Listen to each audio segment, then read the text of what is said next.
Hello, I'm Jim Cuno, president of the J. Paul Getty Trust.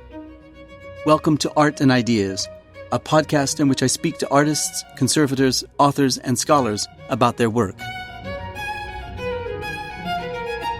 This is, truly the most exciting moment.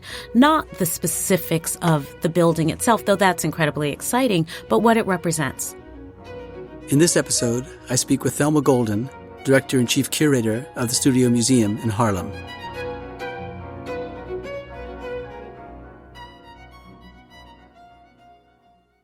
The Studio Museum recently celebrated its 50th anniversary and is embarking on a large new building project designed by David Adjaye of Adjaye Associates, architect of the National Museum of African American History and Culture in Washington, D.C. I recently spoke with Director Thelma Golden about the Studio Museum, its history, and its future. Thelma, thanks so much for giving us your time this morning. Thank you for having me.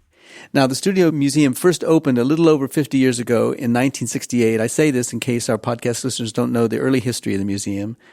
It opened in an 8,700 square foot rented loft space not far from where you are on Fifth Avenue, just north of 125th Street, also known as Martin Luther King Jr. Boulevard, the main street of Harlem. At the time, the New York Times described it as sharing its space with a sweatshop where women run up garments for the downtown rag trade.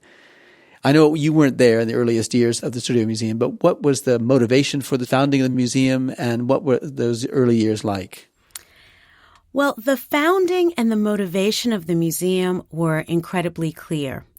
The museum was started by a group of amazing civic leaders, artists, philanthropists, community activists, and just art-interested people who all wanted there to be a museum devoted to the work of Black artists in Harlem. So at its founding, it really imagined itself as a space that would show art and create for audiences the experience with art and artists. Was it a bold move in 1968 to open the museum, to take on this great opportunity and risk? Yes, it was an incredibly bold move that was clearly moved ahead by deep faith and belief in Harlem, in Harlem's future, but also it was a recognition of Harlem's past. Harlem is the neighborhood that birthed the Harlem Renaissance, arguably one of the most important periods in American cultural history. And at the founding of the museum, the founders were looking back to this moment that Harlem was this incredible cultural metropolis. But I also believe deeply that by founding the museum in 1968, in the Harlem of that moment, that the founders were also planting the seeds for the moment that we are in now. They were creating in spirit and in community with leaders across the neighborhood a sense of Harlem's possibility in the future. Now, it opened with an exhibition of non-representational electronic works by Tom Lloyd not long after the assassination of Dr. King and just a few weeks after the heavily political summer of 1968. I gather the exhibition was somewhat controversial at the time, considered by many as nothing more than a downtown art scene brought north to uptown. A tiny satellite, it was said, even at the time, of the white world. Was that really the case? Was it such a controversial opening? Well, when we think about that moment now, when we have the advantage of the possibility of hearing all of the different views of what happened, that was certainly one clear reaction. Right? The idea that this exhibition of non-representational, but perhaps as we'd say now, conceptual art, did not feel for some what would be appropriate for the Studio Museum in Harlem, a museum of Black artists to open with. But it's interesting because the official record of that moment is only one. It's one of the reasons in this 50th year I am so deeply invested in the idea of how we might, through the possibility of engaging with archive, tell this complex story. Because what you just relayed was one reaction by some African American cultural leaders who felt that Tom Lloyd's work did not represent Black art or Black people, and it was this manifestation of a white idea of art at that time. But also, there were many other reactions that on the other hand, welcomed Tom Lloyd's work and welcomed the idea that the Studio Museum would be a museum devoted to the work of Black artists, but would not necessarily define a way to say Black art is this or is that, but allowed it to be many things.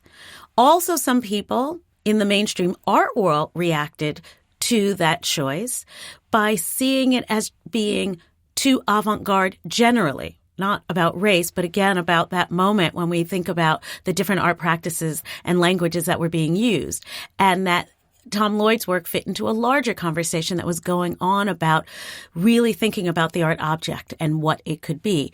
So there were so many different reactions, and in many ways, when one teases them out, you see how the museum was from the very start at the center of a rich and complex conversation. In a way, you revisited, I guess, those pressures or those developments 12 years ago when you opened an exhibition called Energy Experimentation, Black Artists and Abstraction, 1964 to 1980.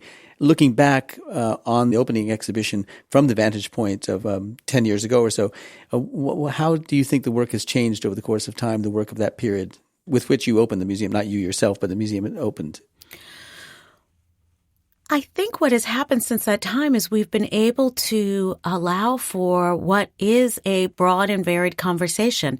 That exhibition, which you refer to, Energy Experimentation, was curated by Kelly Jones, an art historian and scholar, a professor at Columbia University, a former curator at the Studio Museum in Harlem, involved with you and the amazing project that you are doing. And what Kelly did with that project, and she's done with so many of her groundbreaking, important projects, is she really created context that understood those artists working in abstract forms, both at the moment they were making the work and put it into an art historical and cultural context, but also allowed for us to see that work as the precedent for so much practice that is happening today.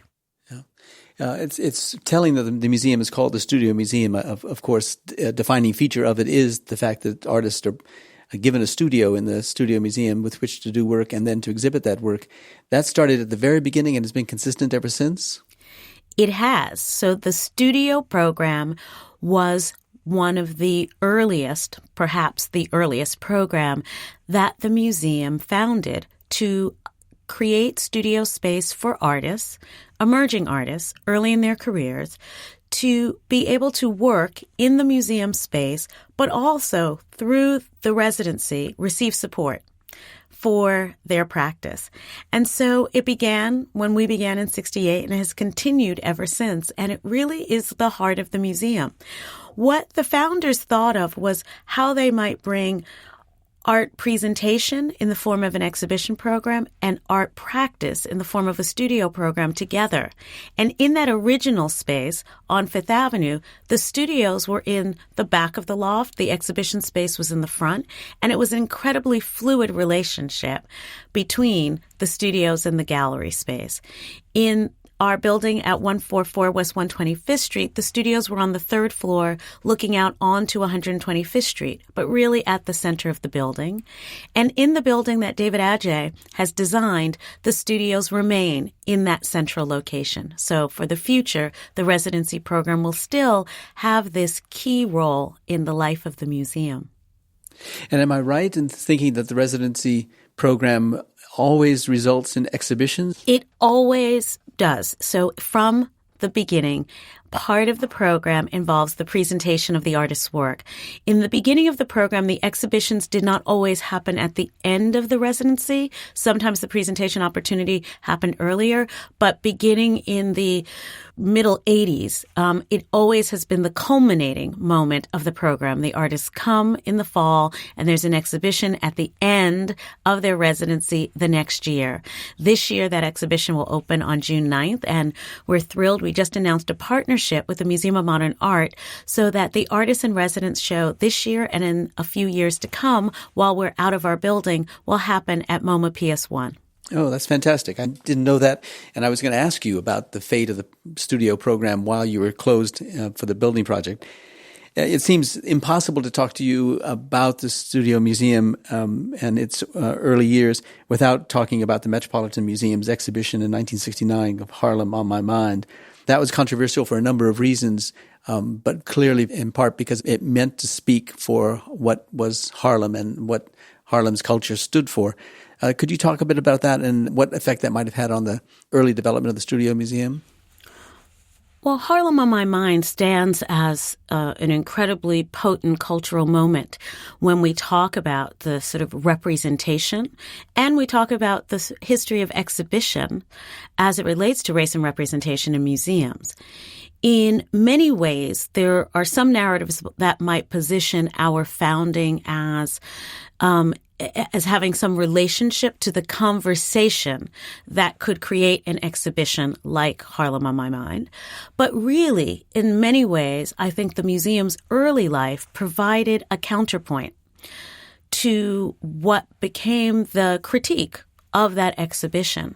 I am so indebted to my colleague Susan Kahan, who wrote the book Mounting Frustration, which sort of takes on that moment, looking at Harlem on My Mind, along with the protests that were happening at the Whitney Museum in that era, as well as protests at the Museum of Modern Art, and then later the reactions to the Primitivism exhibition at the Museum of Modern Art. And finally, in another chapter in that book, Susan takes on the early years of the Studio Museum. And what you see from her volume and from her scholarship is the way in which there's an interconnected set of circumstance happening in that moment. And when I look at our history, I see how the museum, from its initial founding, always sought to create a sense of both autonomy and authority around ideas of representation and presentation, so that the museum always formed itself as an alternative model, understanding what were the limitations of the ways in which we could understand the work by Black artists and the representation of Black people, and that by authoring in a very radical way through art historical discourse, through incredible engagements in canon revision, through original scholarship, through exhibition, that's what formed, in many ways, the museum's mission, to create that, and then through that to potentially, as it has, change the way in which exhibitions would not only be made but understood. You know, from the beginning, the Studio Museum has been engaged with exhibiting work by diasporic artists, artists of African descent, whether they are resident in the United States or not. How has that changed over the course of the years? And what are the pressures on the programmatic aspect of the museum? Because that diasporic world is so large and so diverse. So you are right. This has always been inherent to the museum's mission to show the work of Black artists and to think about diaspora in broad ways. The significant shift in what that meant to the museum came not in actuality. That is, we've always collected artists from around the world, always showed artists from around the world, had an exhibition program that at its core was global. But we made an important shift when Lowry Stokes Sims was director of the museum and I was her deputy director and chief curator to rewrite the mission of the museum, which had been something like the Studio Museum in Harlem is a museum that preserves, presents, interprets, and collects the work of African-American artists and artifacts of the African diaspora. Right? So that had been, in different combinations, the mission of the museum when Lowry and I came in 2000.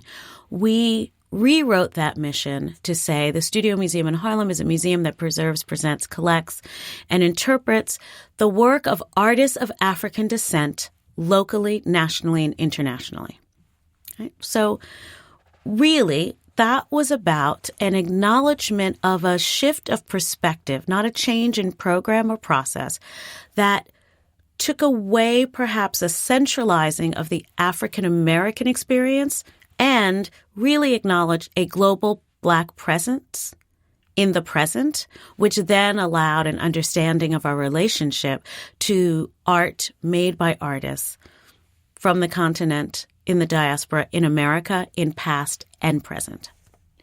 Was there any pushback from local artists, that is from U.S. artists, African-American artists on this, thinking that that was going to be less opportunity for them? Yes, I think that certainly in some sense there was some concern about that. And perhaps even before, I don't think it ever was argued around a sort of personal sense of concern that there'd be less shows or less collecting of them, but more about a more fundamental issue, and that is where African-American culture fit into that. Now, I have to give a lot of credit to the work that went into thinking through to get to that sentence to my colleague, my dear colleague, Okwe Nwezu, because through example in his work and then quite literally through direct work with myself, our curatorial team, my board, a strategic planning process, Okwe helped us travel the path to get to that mission.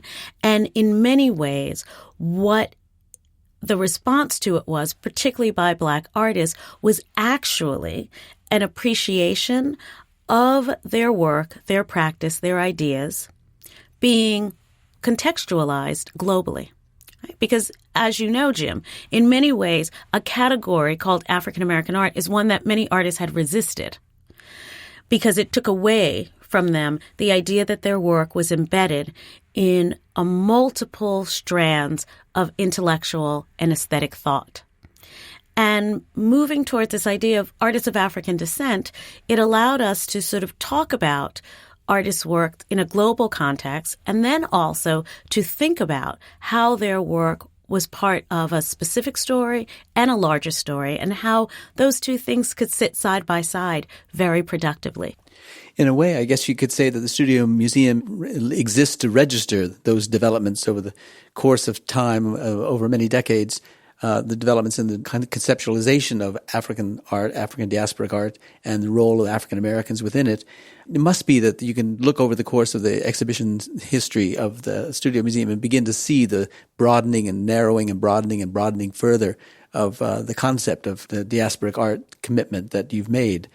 Is there a sense that there have been peaks and valleys and then more peaks as it developed over time?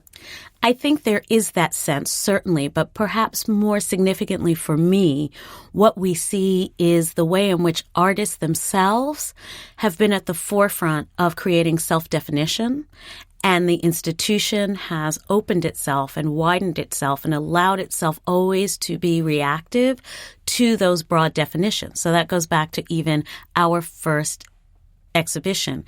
This is never a museum that sought to define what the work by Black artists should be. We do see different ways in which those definitions are made by others. And in many cases, you see in our exhibition program, exhibitions that react to that, certainly.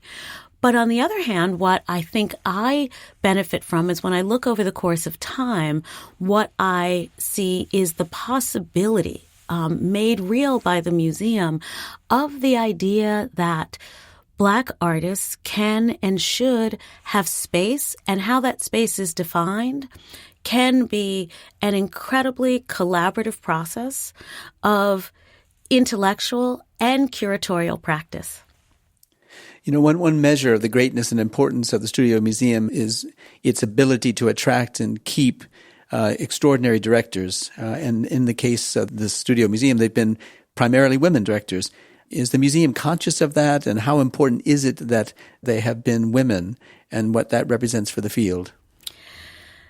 I think we are all very proud of that at the Studio Museum. I am the 7th director of this museum in our 50 years. I'm incredibly proud of that. There's been an even and wonderfully steady sort of movement between directors. I did not have the privilege of knowing our first 3 directors, though I've gotten to know Mr. Spriggs in these last few years, and I knew of, because he was such a legendary, important New Yorker, Mr. Innes. Of course, because he had a life not only with this institution, but so many important institutions in New York City. His legacy is in all of our institutions. But I did, and I do, and I feel privileged to know Dr. Mary Schmidt-Campbell, Kinshasa Holman Conwell, and Dr. Lowry Stokes Sims. And I worked for all of them My first encounter with the Studio Museum was when I was a college intern in 1985, my sophomore year at Smith College. Mary Schmidt-Campbell was director at that time. She hired me to come back as a fellow when I graduated from Smith College in 1987. She then left the museum to become New York City's Commissioner of Cultural Affairs, I believe in 88, and Kinshasa Holman Conwell became director while I was working as a fellow. I left and then went to the Whitney in 1989, and in all those years knew Lowry Stokes Sims. She was a friend and a mentor. And then we were neighbors when she was at the Metropolitan Museum and I was at the Whitney. And so spent many years with Lowry close by, supporting me in my work. And in 1999, when she was named director of the museum and she hired me to be her deputy director, I had the privilege of working with her for 5 years until I became director in 2006. So I feel literally like as if those three women are holding my hand every day and feel incredibly privileged to have them in my world and in my life. I feel as if the great advantage of having Dr. Campbell, who now, post being our Commissioner of Cultural Affairs, post being Dean of the Tisch School for the Arts, and now being President of Spelman College, has been such an incredible example of leadership for me and has been so present in helping me find my way as a leader of this institution. She is so generous in her praise of what I'm doing, but I tell her that at core, all I'm trying to do is to not mess up everything she did. Honestly, like that's really what it comes down to.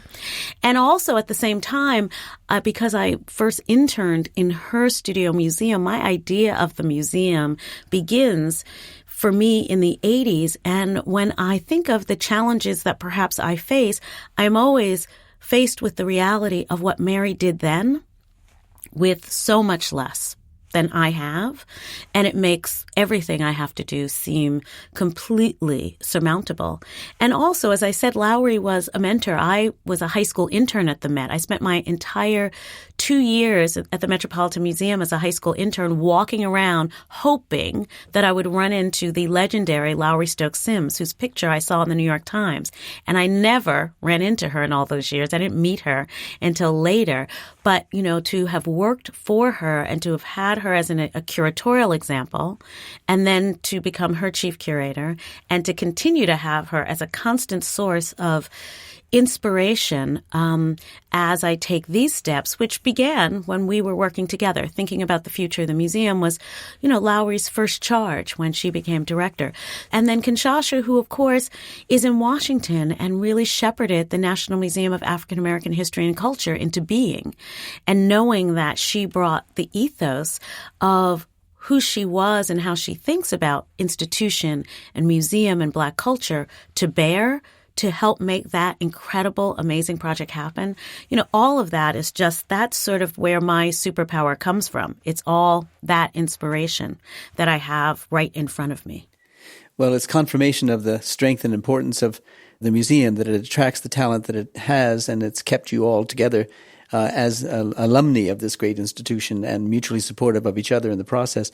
Now, I know that when Mary was director and she came to the museum at the age of 29, one of the things that she was tasked to do by the Board of Trustees was to build effectively what they called a real museum, that is a collecting institution.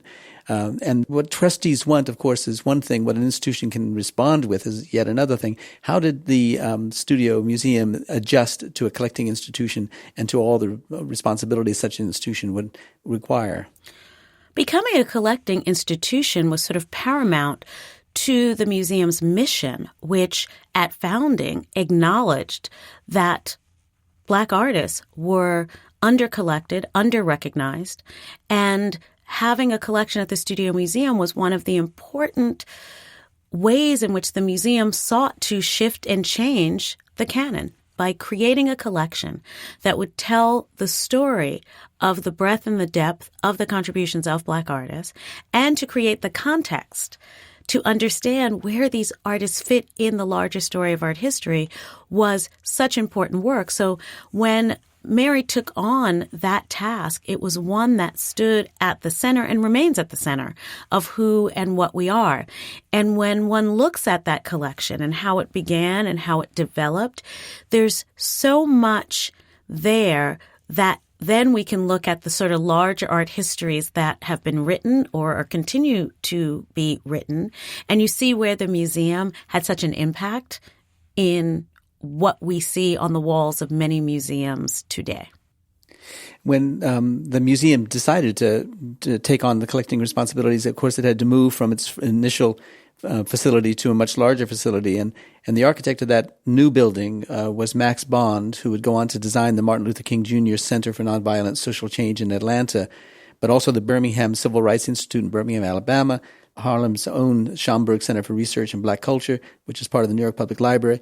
In other words, the trustees chose an architect who was going to bring to the center a legacy of the culture from which the museum springs.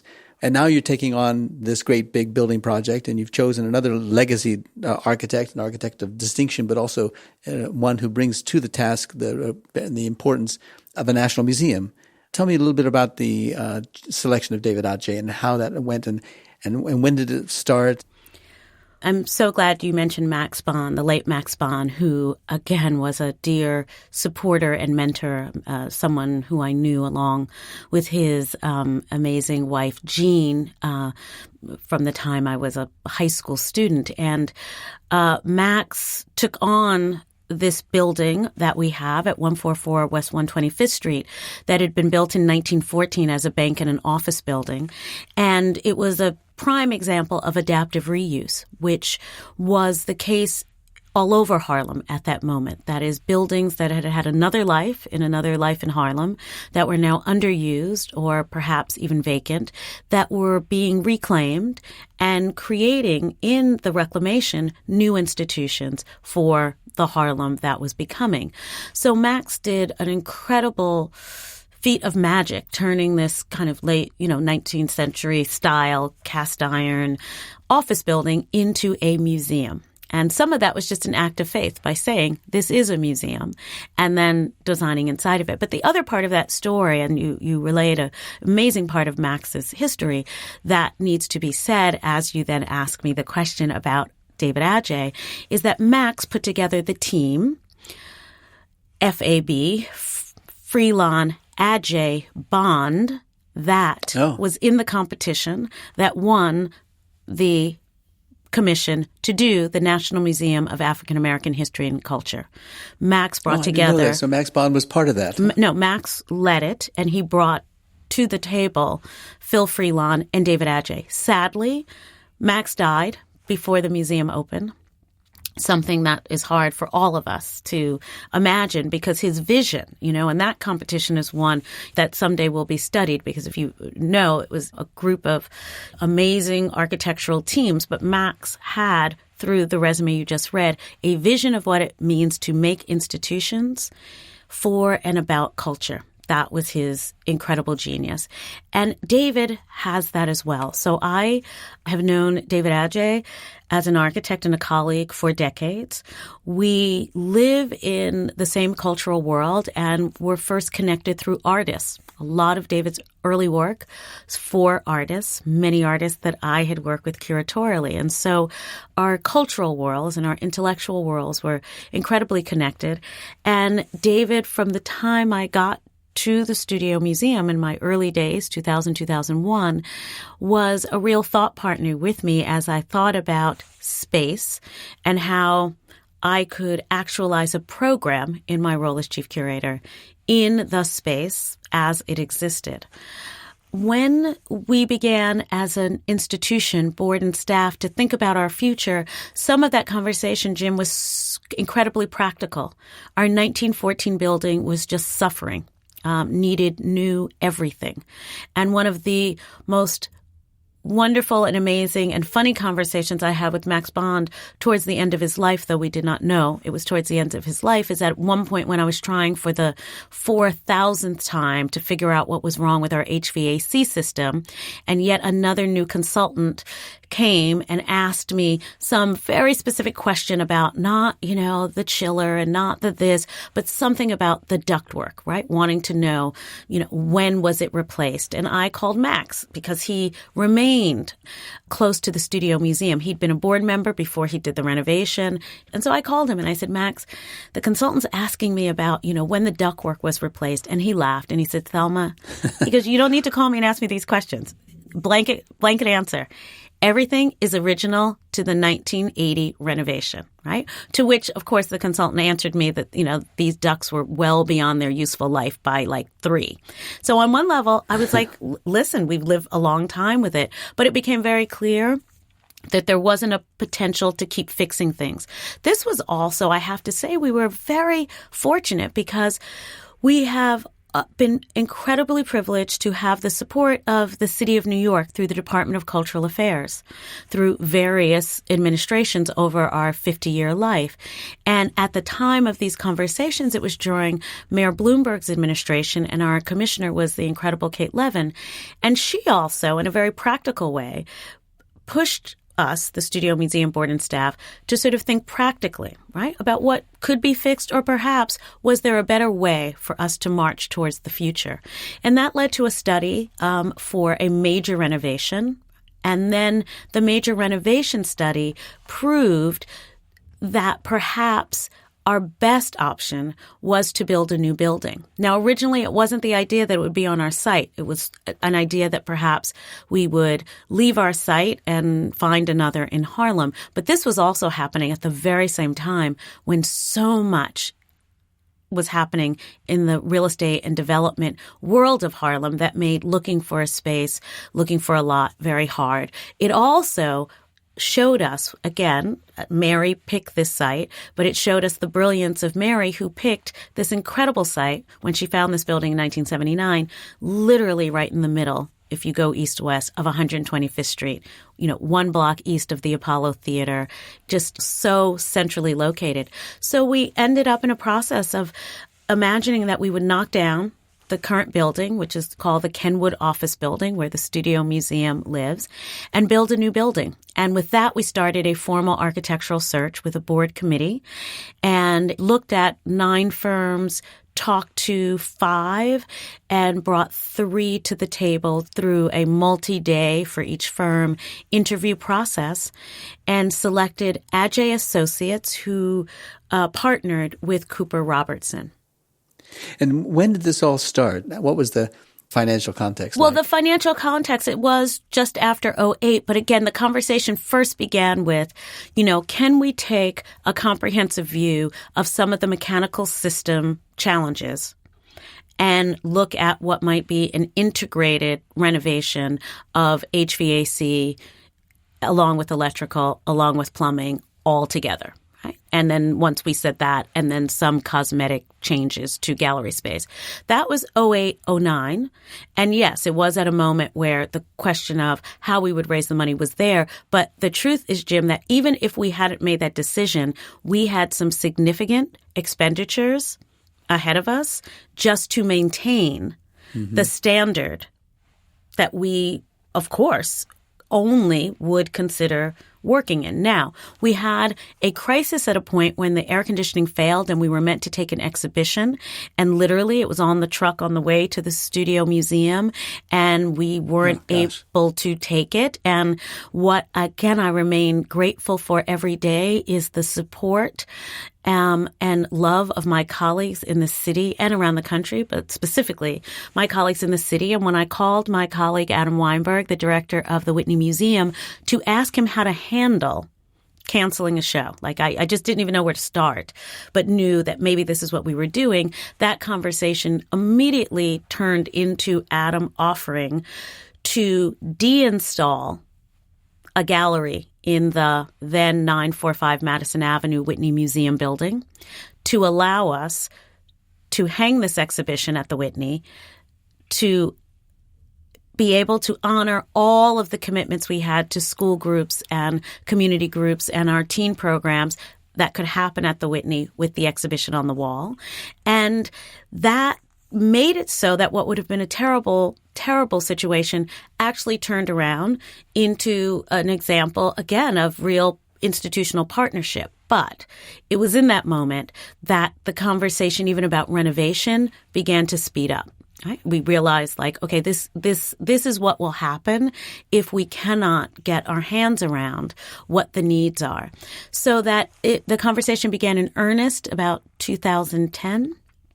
And we, ended up in a project somewhat after that. I would say we've been in a building project officially for now 6 years.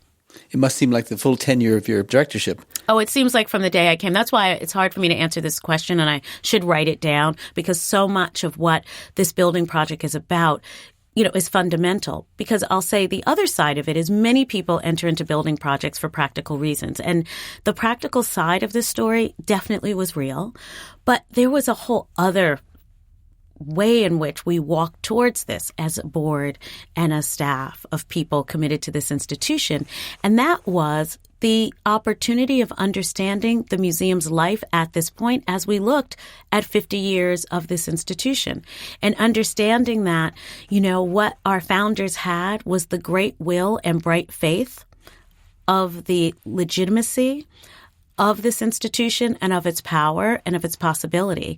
And 50 years later, how do we continue to honor that?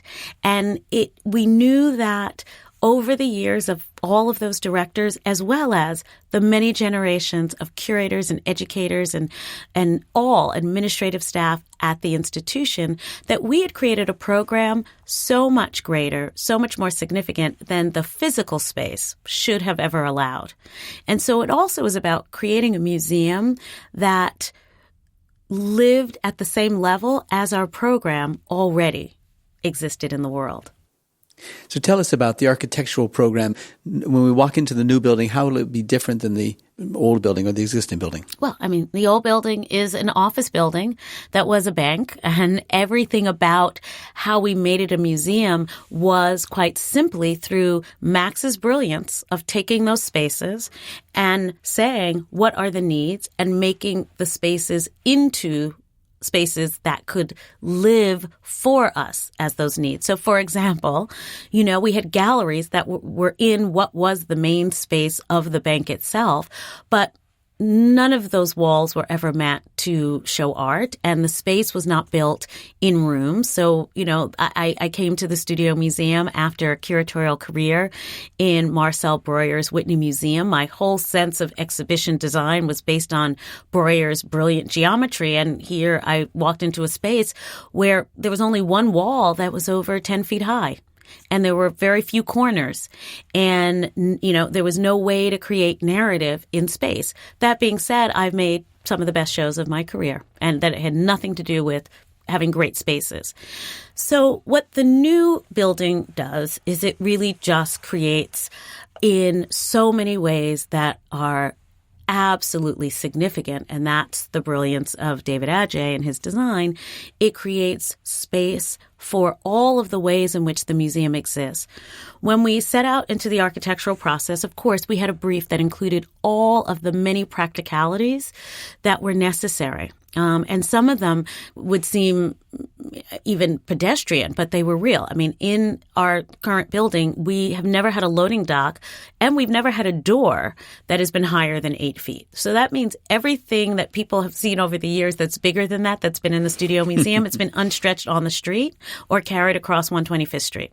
Now, people in the neighborhood love that, right? When people say to me, I was walking by, I saw this painting coming across the street. And I am glad that we provided those wonderful interventions of art in real time on the street. But I am so thrilled that this new building has a loading dock that a truck can back into, and that artworks will be able to come out and come seamlessly into a holding room that will connect directly, to everything else. But more importantly than those practical issues, the building is meant to echo the real values of the institution: accessibility, openness, and art at its center.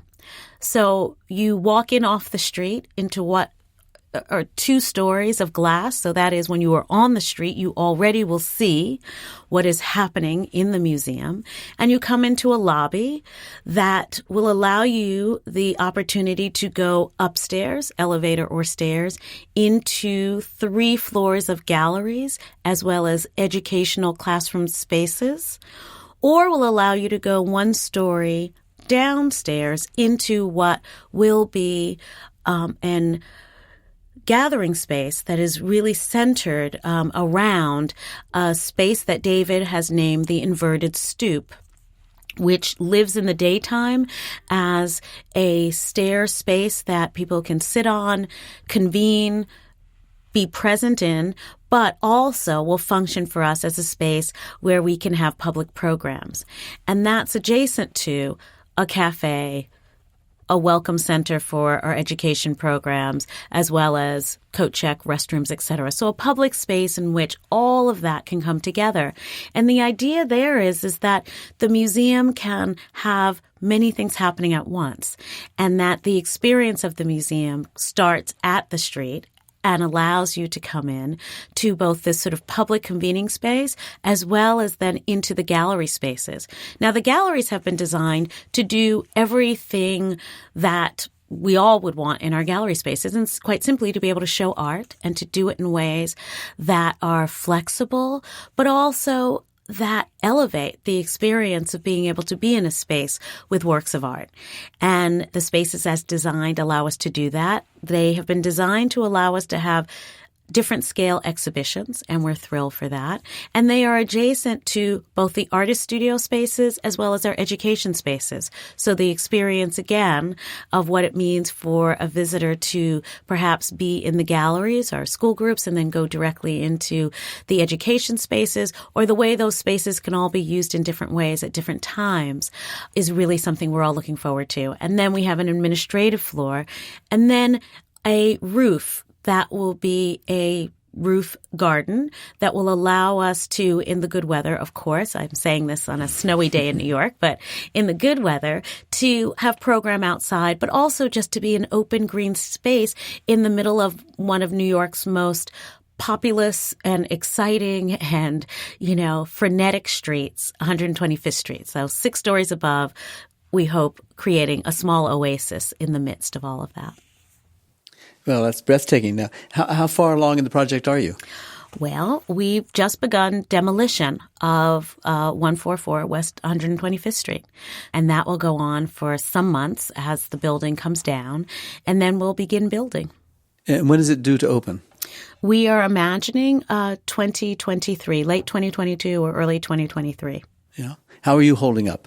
Well, look, I mean... Must be exhausted. No, I am exhilarated. This is, truly, truly, truly the most exciting moment. Not the specifics of the building itself, though that's incredibly exciting, but what it represents. I mean, David says, and I do as well, quite often, that as much as this building is very much about the bricks and the mortar and the steel and the marble, it really is about the space that's being created to house this institution that has lived so deeply and so importantly in the cultural landscape, but also has claimed such important geographic space in Harlem, intellectual space, and I even say spiritual space when we talk about the heart and soul of Black culture and it being made manifest through the work of artists. You must feel a tremendous sense of responsibility for all of that the Studio Museum has accomplished in the course of its 50 years and what it represents to all of us. How do you feel the pressure in the daily work that you do? It's not a pressure, Jim. It's a privilege. This institution means so much to so many. It lives a life that has been at the center of so much that's important to many of us, right? This museum has shown what it means to create museum in reflection of community, but in communion with culture. So it's a privilege to do this work. It's a privilege to be director in this moment. I see myself as just one, again, of this incredible succession of directors, and someone will come after me, and I hope they'll feel the same sense of inspiration about what this museum means. Well, Thelma, thank you so much for all the time you've given us on this podcast to tell us about the history and the future of the museum. And we all look to you as one of the great leaders in our field, and we're grateful that you're there at this time. Thank you.